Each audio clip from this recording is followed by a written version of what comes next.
दोस्तों, हम लोगों ने कक्षा 10 की गणित अध्याय 1 के परिमेय व्यंजक के बारे में पूर्व वीडियो में कुछ जानकारियां प्राप्त कर चुके हैं और अध्याय 1 के प्रश्नावली 1-1 के अंतर्गत बहुविकल्पीय प्रश्नों का भी हमने आपको सॉल्यूशन दिया है। अब आगे अति लघुत्तरीय प्रश्नों के बारे में आपको जानकारी देंगे। प्रश्न नंबर 1, बताइए कौन सा कथन सत्य है और कौन सा कथन असत्य है। नंबर 1, प्रत्येक परिमेय व्यंजक एक बहुपद होता है। यह कथन असत्य है क्योंकि प्रत्येक परिमेय व्यंजक का बहुपद होना आवश्यक नहीं है। नंबर 2, प्रत्येक बहुपद एक परिमेय व्यंजक होता है। यह कथन सत्य है क्योंकि प्रत्येक बहुपद एक परिमेय व्यंजक होता है। इसके बारे में हम पूर्व में भी बता चुके हैं। परिमेय व्यंजक, अब यहाँ पर हम x घात 6 माइनस 8 x घात 2 प्लस 5 बटा x घात 2 प्लस 6 की हर की घात 6 है। अब हम यहाँ पर हर की घात को देखेंगे तो हर की बड़ी घात x की घात 2 जो कि 2 है, अतः यह कथन असत्य है। परिमेय व्यंजक x घात 5 माइनस 7x घात 2 प्लस 3 के अंश के बटा x घात 4 माइनस 2x प्लस 1 के अंश की घात 5 है। यहाँ अंश के बहुपद की घात 5 है, तो ये कथन सत्य है। निम्नलिखित बीजकीय व्यंजकों में से कौन सा व्यंजक बहुपद है। बहुपद के बारे में हम पहले भी बता चुके हैं कि बहुपद के सभी चर राशियों के घातें जो होती हैं पूर्णांक संख्या होगी। अब हम यहाँ पर देखेंगे यदि घात पूर्णांक संख्या नहीं है तो वह बहुपद नहीं होगा। अब जैसे पहला प्रश्न x स्क्वायर x घाते 2 प्लस 3x प्लस 4। अब यहाँ पर x पर की घात पूर्णांक है तो यह बहुपद है। अब दूसरा क्वेश्चन देखेंगे x घाते 3 plus x under root x। अब यहाँ x अंडर रूट x पूर्णांक की घात पूर्णांक नहीं है तो यह बहुपद नहीं हो। तीसरा प्रश्न x घाते 2 plus 2 under root x plus 4। अब यहाँ पर अंडर रूट x की घात पूर्णांक नहीं है तो यह बहुपद नहीं है। इसी प्रकार चौथे क्वेश्चन में हम देखेंगे कि x घाते 3 under root 3 x 4।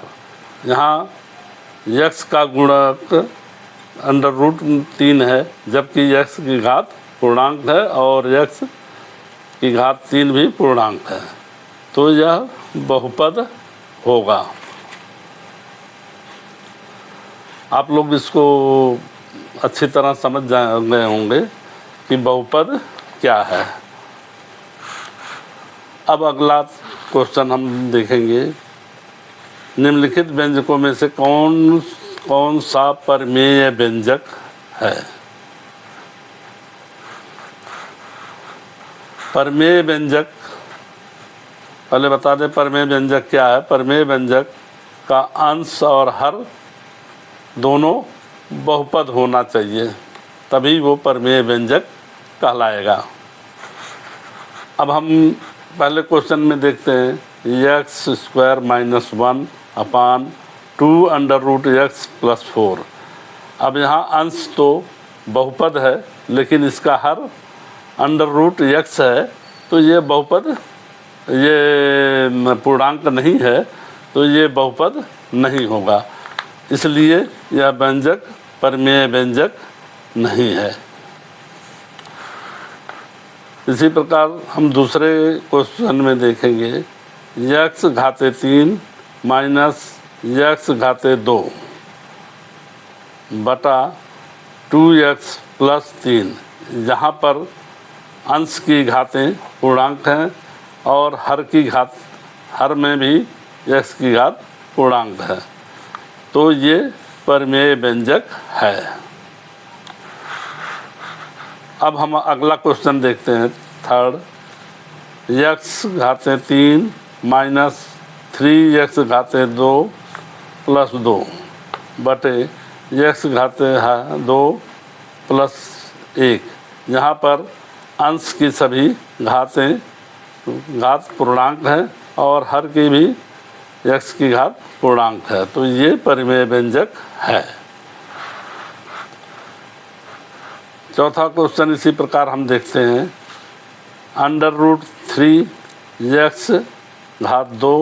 - x⁻1 x -4x + 8। यहाँ पर अंश की दोनों x की घात पूर्णांक है। हर में देखते हैं x -√8।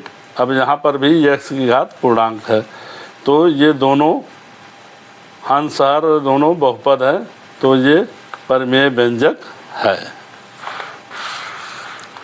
अब आगे हम चौथे क्वेश्चन का अध्ययन करेंगे।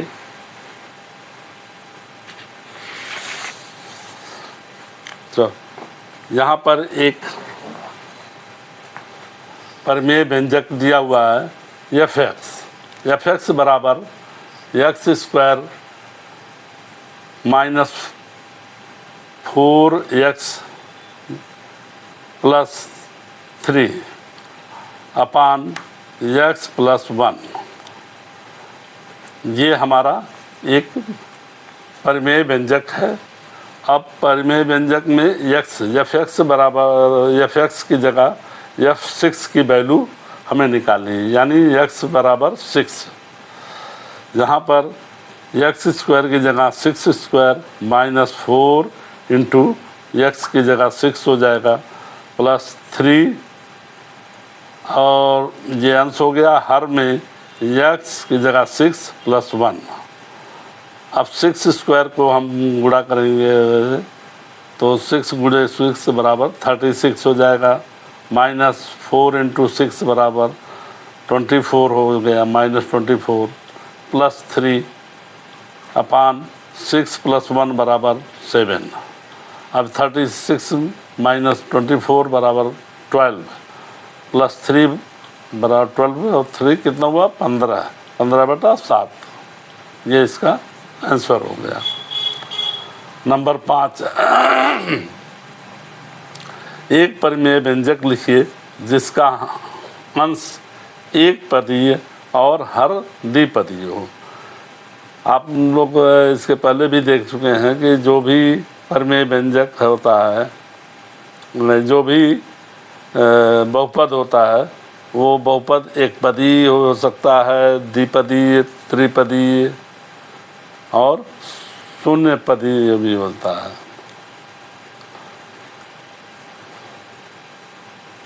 जीरो पदी। तो यहाँ पर हम अंश एक पदीय लिखना है, तो मतलब अंश का एक पद होगा। जैसे ax⁻m, ये जो है x का गुणक है और ये m जो है x का पावर है जो कि पूर्णांक होगा। और हर चूँकि एक ही पद लिखना है तो हमने ax पावर m लिख दिया। इसमें ये डिनोशन कुछ भी लिख सकते हैं, आप चेंज भी कर सकते हैं, k भी लिख सकते हैं और जो भी सिंबल देना चाहें। हर में इसी प्रकार हर द्विपदीय है तो द्विपदीय में b into x power n plus c x power p। अब ये द्विपदीय हो गया तो इस तरह से एक परिमेय व्यंजक आपका तैयार हो गया। a x power m upon b x power n plus c x power p, जहाँ पर m n p पूर्णांक है। इसी प्रकार अगले क्वेश्चन में हम देखेंगे एक परिमेय व्यंजक लिखिए जिसका अंश द्विपदीय और हर त्रिपद हो। तो अंश को अब हम दो पद में लिखेंगे a x power m plus b x power n, इसका दो पद हो गया। अब हर का हमें तीन पद लिखना है तो यहाँ पर c x power p plus d x power q minus e x power r, ये माइनस प्लस कुछ भी लिख सकते हैं आपका। यहाँ पर बहुपद इक्वेशन बहुपद व्यंजक त्रिपदीय हो गया और ये बहुपद व्यंजक द्विपदीय हो गया। ये बी सी डी ई हम ये गुणक हैं सभी पदों के और m n p q r ये उसकी घातें हैं जो कि एक पूर्णांक होंगे, घातें पूर्णांक होंगे। इस प्रकार हम आपको कक्षा 10 की अध्याय 1 के प्रश्नावली 1-1 की 1 से अति लघुतरीय प्रश्न के 1 से 7 तक 1 से 6 तक का अध्ययन कर लिया। चूँकि वीडियो काफ़ी लंबा हो जाता है इसलिए हम यहीं पर इसको समाप्त कर रहे हैं। बाकी 7 से 12 तक प्रश्न हम अगले वीडियो में सॉल्व करेंगे और आपको समझाने का प्रयास करेंगे। इस वीडियो में अगर आपको कोई चीज़ समझ में नहीं आई हो तो आप कमेंट से पूछ सकते हैं।